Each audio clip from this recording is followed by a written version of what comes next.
तो मैं हूं दिनेश किवरा। न्यूज़ टाइम में आपका स्वागत है। कांग्रेस के स्पोक्स पर्सन राजीव त्यागी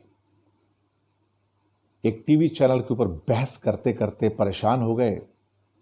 उनके सामने भाजपा के एक स्पोक्स पर्सन थे जो शायद सबसे बड़े बदनाम व्यक्ति हैं, सबसे बुरी बात करते हैं, सबसे बुरी भाषा में बात करते हैं, कई बार गाली गलौज में बात करते हैं।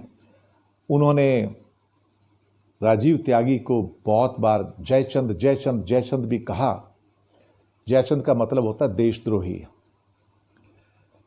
वो इस बात को बर्दाश्त नहीं कर पाए और उसी बहस के दौरान उन्होंने 3-4 बार पानी पिया।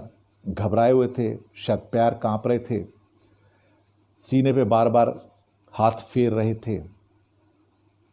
पर किसी को क्या लेना, एंकर को क्या लेना। एंकर को अपना मतलब है कि गर्मा गर्म बहस होनी चाहिए ताकि मेरी टीआरपी बढ़े। भाजपा के स्पोक्स पर्सन को आप समझ ही गए कौन होंगे, जो सबसे बदनाम हैं। दरअसल भाजपा के बहुत सारे लोग ऐसे हैं जिन्हें बहुत चिल्लाने की आदत है, ऊंची ऊंची आवाज में। शायद मछली बाजार से आए होंगे, लेकिन जो हमारे सामने है वो है लोकतंत्र का बेहुदा और बदतमीज रूप। लोकतंत्र इतना बेहुदा और बदतमीज भी हो सकता है, इसकी आप कल्पना नहीं कर सकते। राजीव त्यागी सहन नहीं कर पाए इस बेइज्जती को, क्योंकि इज्जतदार थे, संस्कारी थे, और बार बार उनको देशद्रोही कहना, और उनको हुआ हार्ट अटैक और वो 1 घंटे में उनकी मौत हो गई। राजीव त्यागी का जाना बहुत सारे सवाल पैदा करता है कि इस बिके हुए लोकतंत्र में, इस बिके हुए अखबारों के क्षेत्र में और टीवी न्यूज़ के क्षेत्र में, जहां कोई भी टीवी का मालिक सरकार से दुश्मनी मोल नहीं लेना चाहता, बल्कि हर जगह रेस में आगे निकल जाना चाहता है और अपने आप को सरकार का नुमाइंदा बताने से उसको बिल्कुल भी गुरेज नहीं है। आपने पत्रकारिता का इससे बड़ा विभत्स और विक्षिप्त चेहरा नहीं देखा होगा, जहां पे भक्तों की कतार लगी हुई है, जहां पे लोग रेंगने को तैयार हैं, पैरों में लौटने को तैयार हैं कि मालिक की नज़र मेरे ऊपर पड़ जाए और मुझे एडवर्टाइजमेंट मिलते रहे और मैं चलता रहूं। अगर इसका नाम पत्रकारिता है तो पत्रकारिता का नाम खत्म हो जाना चाहिए। अगर ये आचरण है पत्रकारिता में, तो इससे बड़ा धब्बा आज की डेट में कोई नहीं हो सकता, क्योंकि इतना बड़ा धब्बा तो इमरजेंसी में भी नहीं लगा था। बार बार ये मीडिया का जो सच हमारे सामने आ रहा है, कड़वा सच, विभत्स और विक्षिप्त सच, इसको देख के घिन आती है, शर्म आती है कि देश के अंदर लोगों में लोक लाज खत्म हो गई है, शर्म खत्म हो गई है, संस्कार खत्म हो गए हैं। ये वो पार्टी जो कि संस्कारों की बात करती है, ये वो पार्टी जो राम मंदिर की बात करती है, वो अपनी बेहुदा और बदतमीज अपना पूरा चेहरा लेके सामने आती है। इनका राम राज्य से मतलब नहीं है, इनका राम मंदिर से मतलब है, इनका मतलब सिर्फ वोट लेने से है, इनका मतलब देश से नहीं है। ये भीतर का सच है, ये कड़वा सच है, ये जहरीला सच है। यहां पर टीवी के न्यूज़ के जो मालिक हैं या अखबारों के मालिक हैं, वो रेंगते हुए नजर आते हैं, बकरी की तरह मिमियाते हुए नजर आते हैं, उनके मुंह से जुबान नहीं निकलती है। कोई इनकी हस्ती नहीं है, कोई इनका आत्मसम्मान नहीं है, कोई इनकी इज्जत नहीं है। ये अपनी इज्जत को बाजार में बेच चुके हैं और ये कहते हैं कि हमारी कोई इज्जत नहीं है ओपनली। अब तो ये वो लोग हैं, कल को सरकार बदल जाएगी तो ये उनके तलवे चाटने शुरू कर देंगे। ये पत्रकारिता की बात करते हैं, ये सुबह से लेकर शाम तक इनको हिंदू मुसलमान की बात करनी है, सुबह से लेकर शाम तक इनको मंदिर और मस्जिद के ऊपर डिबेट्स करवानी है, लोगों को लड़वाना है। सुबह से लेकर शाम तक इस देश के अंदर विद्वेष पैदा करना है, जेलसी पैदा करनी है, लोगों के अंदर देखा जाए तो लड़ाई का एक भावना पैदा करनी है। सत्ता कहती है कि मेरे साथ रहो वरना हम तुम्हें खत्म कर देंगे। यही सत्ता है आज की।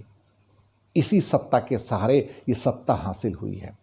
ये सत्ता लोकतंत्र नहीं है, ये सत्ता भारत के 73 साल के इतिहास में सबसे शर्मनाक है। इनका कर्म भी शर्मनाक है, इनके काम भी शर्मनाक है, इनकी सोच भी शर्मनाक है, क्योंकि ये लोकतंत्र इतना नीचे गिर सकता है जहां लोग सोचना छोड़ दें, जहां लोग इतने ज्यादा किसी के प्रति, किसी एक व्यक्ति के प्रति, सरकार के प्रति ऐसे भक्त बन जाए कि उनके अंदर कुछ देखने, सुनने और बोलने की हिम्मत ना रहे। और उसके अंदर पत्रकारिता, जो खास तौर से पत्रकार और पत्रकारिता जो तलवे चाटते हुए नजर आते हैं, रेंगते हुए नजर आते हैं, उन्हें देखकर शर्म आती है। क्या यही लोकतंत्र था जिसकी हमने कल्पना की थी? क्या 73 सालों के बाद महात्मा गांधी ने इसी देश की कल्पना की थी? उनकी कल्पना राम राज्य की थी। उनकी कल्पना उस हिंदुस्तान की नहीं थी जहां बलात्कारी, अपहरणकर्ता और हत्यारे खुलेआम घूमते हैं। उस राम राज्य की थी जहां पे इस किस्म के व्यक्ति लोकसभा और विधानसभाओं में नहीं पहुंचते हैं। उस राम राज्य की कल्पना थी जहां पर हत्यारे और अपराधी मंत्री नहीं बनते हैं। उस राम राज्य की कल्पना थी जहां बहु बेटियां सुरक्षित थीं या होंगी, जहां पर आम इंसान को सम्मान मिलेगा, गरीब को सम्मान मिलेगा। यहां सब कुछ बिक गया।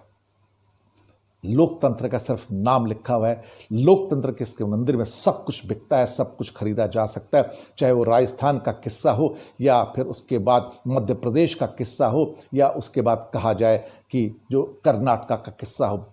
सरकार में कोई भी आए, सरकार को गिराया जा सकता है, सरकार को खरीदा जा सकता है। यहाँ के एमएलए और एमपी बिकाऊ हो गए हैं किसी पार्टी क्यों। ये कंडीशन है, पैसा फेंकिए और आप उनको खरीद सकते हैं। यही है आज का लोकतंत्र। इस लोकतंत्र की कल्पना ना मैंने की थी, ना आपने की थी और ना ही महात्मा गांधी ने की थी।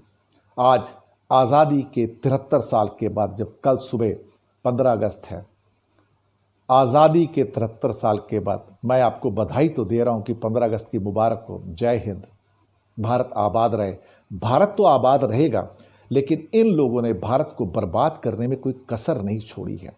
इतना बड़ा चरित्र का हनन जो देखने को मिल रहा है पहले कभी नहीं था। इतना भ्रष्टाचार और इस किस्म की मानसिकता ये देश को तोड़ देती है। 73 सालों के बाद कोई कहे हम मजबूत हुए, नहीं, हम बहुत वीक हो गए हैं, कमज़ोर हो गए हैं। हम अंदर से कमज़ोर हैं।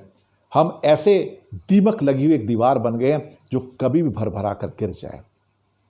लोगों को सामने एक फर्स्ट क्लास दीवार, प्लस्तर लगी, पेंट लगी नज़र आती है, लेकिन उसके अंदर बैठी हुई दीमक नज़र नहीं आ रही है।